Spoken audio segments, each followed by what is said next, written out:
Hola, ¿qué tal? ¿Cómo están? Yo soy Rodrigo Vargas, esto es Junto Podemos Ver, y esta es la parte número 63 del libro Maestría de Robert Greene.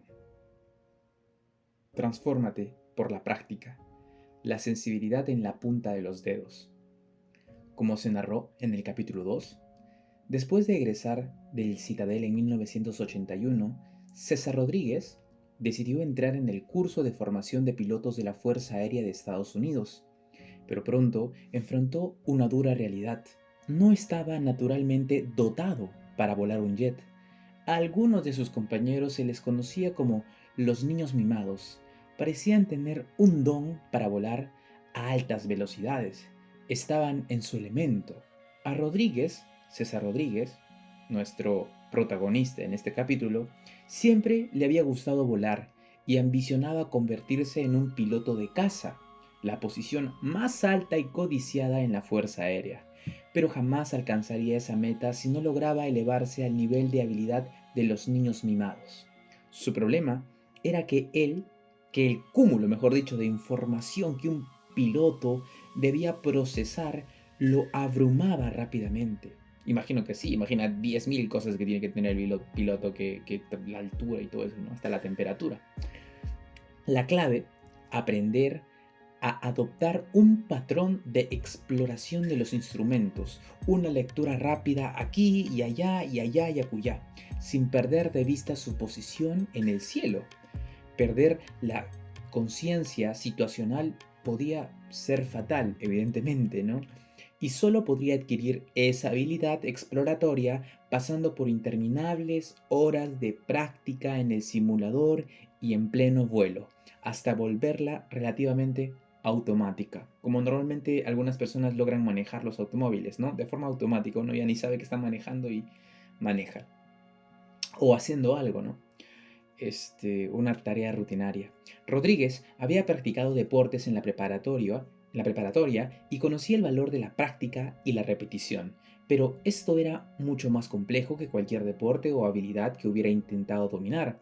En cuanto se sintió a gusto con los instrumentos, pudo hacer frente a la intimidatoria tarea de aprender a ejecutar diversas maniobras de vuelo, como túneles, por ejemplo, y desarrollar sensibilidad para la velocidad exacta necesaria para realizarlas. Todo esto requería cálculos mentales sumamente rápidos. Los niños mimados destacaban en esas maniobras al instante. Rodríguez, en cambio, tenía que invertir una repetición y concentración intensa cada vez que entraba en la cabina. Advirtió que a veces el cuerpo se le adelantaba a la mente, sus nervios y dedos intuían una sensación de dominio de la maniobra y entonces él buscaba conscientemente recrear esa sensación. Una vez pasada esta marca, tuvo que aprender a volar en formación, trabajando con otros pilotos en un equipo intricadamente coordinado, obviamente. Volar en forma significaba hacer malabares con varias habilidades al mismo tiempo. ¡Wow! Y la complejidad de todo esto podía ser amedrentadora.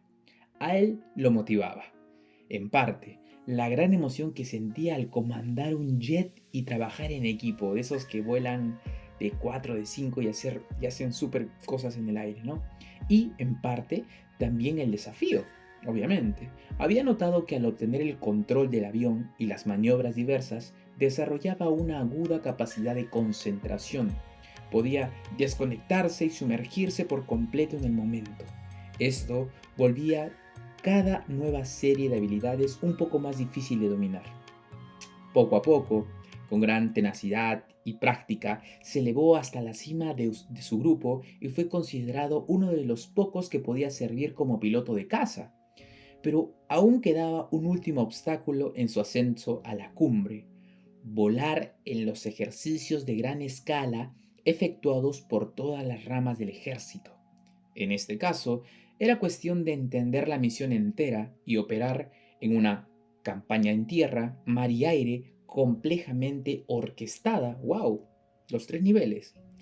Esto requería un nivel de conciencia más elevado todavía, y en esos ejercicios, César Rodríguez tuvo por momentos una sensación extraña. Ya no se concentraba en los variados elementos físicos del vuelo ni en los componentes particulares de las habilidades, sino que pensaba y sentía la campaña en su conjunto, así como su precisa inserción en ella. Era una sensación de maestría y resultaba efímera. Advirtió asimismo una leve brecha entre los niños mimados y él. Llevaban tanto tiempo confiando en sus habilidades naturales que no habían cultivado el nivel de concentración que ahora él poseía. En muchos sentidos, los había superado. Tras participar en algunos de esos ejercicios, Rodríguez había ascendido al nivel de élite. El 19 de enero de 1991, en el espacio de unos cuantos minutos, toda su detallada instrucción y práctica sería puesta en prueba máxima. Días antes, Estados Unidos y fuerzas aliadas habían lanzado la Operación Tormenta del Desierto, en respuesta a la invasión de Kuwait por Saddam Hussein. La mañana del 19, César Rodríguez y su piloto de flanco, Craig Mole, le decían Underhill, o también conocido como la Mole, volaron a Irak como parte de una fuerza de ataque de 36 aviones contra un blanco cercano en Bagdad. Esta era su primera probada de un combate real. Volando su respectivo F-15, él y la Mole, avistaron rápidamente a la distancia un par de cazas MiG iraquíes y decidieron perseguirlos. Segundos después se dieron cuenta de que habían caído en una trampa y de que todos los perseguidores se habían convertido en perseguidos cuando los MiG se les echaron encima desde una dirección inesperada. Comprendiendo velozmente que uno de los aviones enemigos se acercaba, Rodríguez se deshizo de sus tanques de gasolina para tener más velocidad y maniobrabilidad. Se lanzó entonces en dirección a tierra, por debajo del nivel de la aproximación del MiG, haciendo cuanto podía para que no lo detectaran en su radar, lo que incluyó volar en un ángulo recto a la tierra, así como lanzarte de forma vertical a la tierra, a fin de que su avión se disimulara lo más posible. Sin lectura en el radar, el MiG no podría lanzar un misil, claro está. Todo sucedía muy rápido. En cualquier momento su propio radar podía iluminarse, indicando que el enemigo lo había identificado y que él era un hombre muerto. Pero tenía una oportunidad de salir bien librado. Evadir el MiG hasta que estuviera demasiado cerca para disparar y atraerlo a una refriega aérea. Batallar circular en el aire, rara vez vista en la guerra moderna. Sin embargo, también trataba de ganar tiempo para que su piloto flanco lo ayudara, su compañero. Y pudo sentir que la Mole lo seguía a cierta distancia, pero el tiempo pasaba, trayendo consigo otro peligro, la presencia de otro segundo MiG en la escena por parte de los iraquíes. César Rodríguez probó todas las maniobras evasivas de rigor. Cuando vio que el MiG estaba cada vez más cerca, detectó a la Mole, quien lo había seguido y ahora maniobraba para colocarse en posición. Al mirar sobre su hombro, Rodríguez vio explotar el MiG enemigo. El misil de la Mole lo había alcanzado. En el desarrollo de la persecución todo había salido como César Rodríguez quería, pero no había tiempo que perder. El segundo MiG se aproximaba rápidamente. La Mole encendió a 20.000 pies. Ascendió a 20.000 pies, mientras el MiG se lanzaba contra Rodríguez. El piloto enemigo reparó en la presencia de la Mole sobre él y empezó a maniobrar arriba y abajo para que no quedara atrapado entre ambos. Aprovechando ese instante de confusión, César Rodríguez se metió en el radio de giro del MiG entre ambos. Aprovechando ese instante, se metió, mejor dicho, en el radio de giro del MiG. Este era ya un clásico combate aéreo de doble círculo en el que cada avión intentaba circunvolar la cola del otro y entrar en rango de fuego, acercándose crecientemente a tierra en cada vuelta. Los dos giraban una y otra vez en torno al otro. Por fin, a 3.600 pies, Rodríguez obtuvo una lectura y apuntó sus misiles contra el MiG. El piloto iraquí hizo una difícil maniobra evasiva, girando directamente hacia la tierra, lanzándose de cabeza intentando virar en la dirección contraria para huir, pero en los breves segundos de la refriega había perdido noción de lo mucho que se había acercado al suelo y se estrelló en el desierto. La Mole y Rodríguez regresaron a la base para rendir parte a sus superiores, pero cuando César Rodríguez repasó todo y vio el video de los encuentros, tuvo una sensación rara. No se acordaba de nada en absoluto. Todo había sucedido muy rápido. El encuentro entero contra los MiG había durado apenas 3 o 4 minutos y el combate aéreo final unos cuantos segundos. Seguro había pensado de algún modo.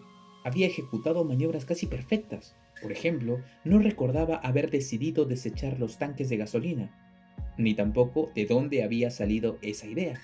Sin duda alguna, era algo que había aprendido y se le ocurrió de momento, salvando muy probablemente su vida.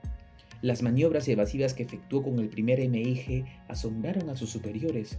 Fueron muy rápidas y eficaces. Su conciencia durante la refriega aérea debió ser excepcionalmente aguda. Había circunvolado la cola de su adversario en giros cada vez más veloces, sin perder de vista la proximidad del desierto. ¿Cómo podía explicar todas estas maniobras? Apenas si le era posible recordarlas. Lo único que sabía era que no había sentido miedo, sino un intenso alud de adrenalina que hizo que su cuerpo y mente operaran en total armonía, pasando en milésimas de segundos como para analizar nada.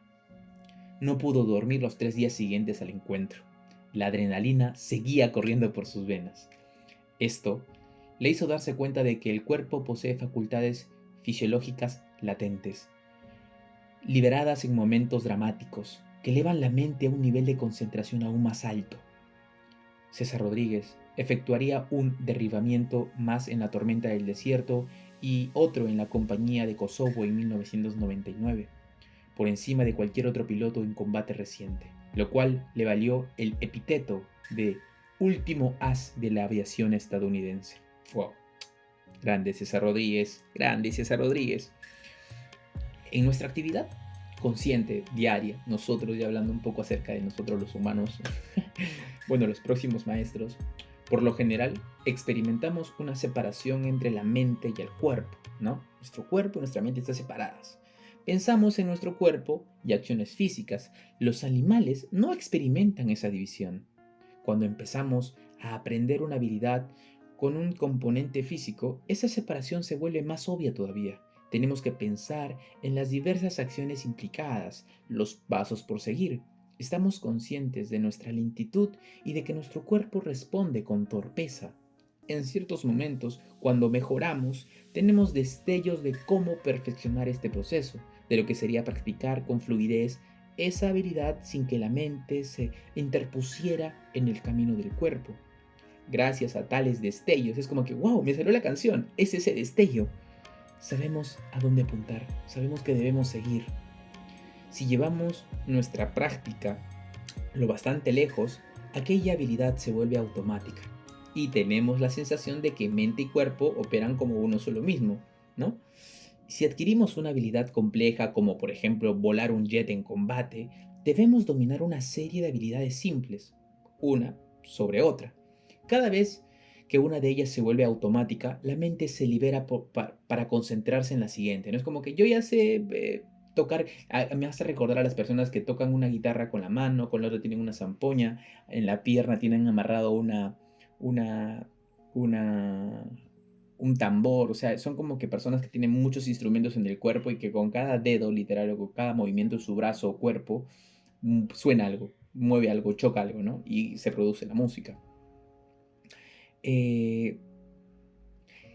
Continúo. Cada vez que una de ellas se vuelve automática, como les comentaba, la mente se libera para concentrarse en otra cosa, en la siguiente. Al final de este proceso, cuando ya no hay más habilidades simples por aprender, el cerebro ha asimilado una increíble cantidad de información, toda la cual se ha interiorizado, integrándose a nuestro sistema nervioso. La compleja habilidad total, esta está ahora dentro de nosotros y en la punta de nuestros dedos. Pensamos, pero de otra manera. Es como que cuando vemos a las personas haciendo algo, supongamos a los futbolistas, y no sabes cómo patean la pelota, ellos mismos saben, no sé cómo la paré, ¿no? O cuando tú aprendes a tocar guitarra, mi querido amigo de Juntos Podemos Ver, aprendes a tocar guitarra. Después de aprender a tocar, ya no te acuerdas y te preguntan ¿cómo lo haces? Tú no sabes responder y dices, no sé, yo simplemente la toco. Creo que de la misma forma, ¿no? La complejidad, la compleja habilidad total está ahora dentro de nosotros y en la punta de nuestros dedos. Pensamos, pero de otra manera, con cuerpo y mente totalmente fusionados. Nos hemos transformado, poseemos un modo de inteligencia que nos permite aproximar el poder instintivo de los animales, aunque solo gracias a una práctica consistente, deliberada y prolongada. Hoy tendemos a denigrar la práctica. Es cierto, nos gusta imaginar que las grandes hazañas suceden de manera natural, ¿no? Que son un signo del genio o talento superior de alguien. Llegar a cierto nivel de realización mediante la práctica parece banal, poco inspirador. Además, no nos gusta tener que pensar en las 10.000 o 20.000 horas necesarias para adquirir esa maestría. Pero estos valores son contraproducentes. Nos ocultan el hecho que casi cualquier persona puede alcanzar tales alturas mediante un esfuerzo tenaz, algo que nos debería alentar a todos. Es hora de revertir ese prejuicio contra el esfuerzo consciente y ver las facultades que ganamos a través de la práctica y la disciplina como eminentemente inspiradoras y hasta milagrosas. O sea, no mire las horas, mire el hecho de que cualquier persona puede conseguir una maestría, cualquiera.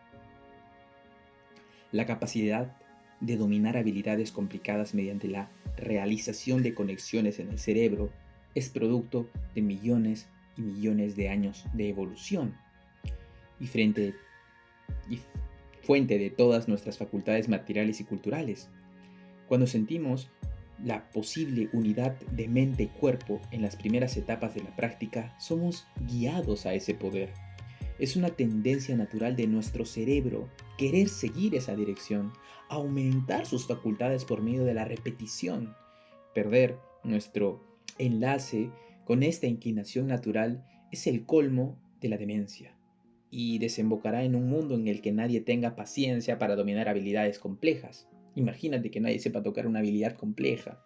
No sé, sería el mundo de los vagos, de los ociosos. Y lo peor es que no habría nada, ni arte, no habría ni música, ni cantantes, ni nada, porque ¿para qué aprender a cantar? ¿No? Si ya lo puede hacer, ya lo puede hacer en la radio, o mejor dicho, una aplicación IA, ¿no? Como individuos debemos resistirnos a esa dirección y venerar las facultades transformadoras que obtenemos con la práctica. Ha sido todo por hoy. Gracias.